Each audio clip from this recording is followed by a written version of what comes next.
आणि आता बातमी यवतमाळमधून आहे। यवतमाळच्या काठोडा गावातील 12 वर्षीय तरुणीचा नदीत बुडून मृत्यू झालाय। या तरुणीचा कपडे धुताना नदी पात्रात पाय घसरून पडल्यामुळे मृत्यू झाल्याचं कळतंय। तर तलाठी आणि तहसीलदारांनी या संदर्भातला अहवाल दिलाय। दरम्यान गावातील हँडपंप बंद असल्यामुळे ही मुलगी नदीवर पाणी आणण्यासाठी गेली होती। तरुणीच्या वडिलांनी हा आरोप केलेला आहे। तर या प्रकरणी 30 एप्रिलपर्यंत दोषींवर कारवाई होणार असं मंत्री अशोक उईकेंनी आश्वासन दिलंय। तर 13 एप्रिल रोजी 12 वर्षीय वेदिका चव्हाण हिचा मृत्यू झाला होता।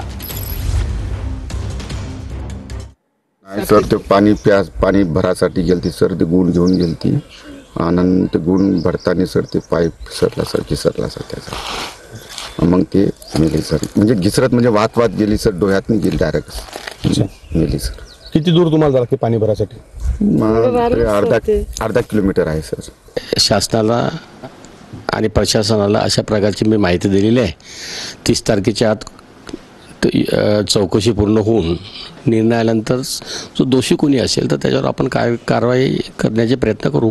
तहसीलदाराच्या म्हणण्यानुसार कपडे धुवायला अरुणा नदीच्या काठावर गेली असती, पाय घसरला, अशा प्रकारचा अहवाल आलेला आहे। तो योग्य तो तपासून पुढील सूचना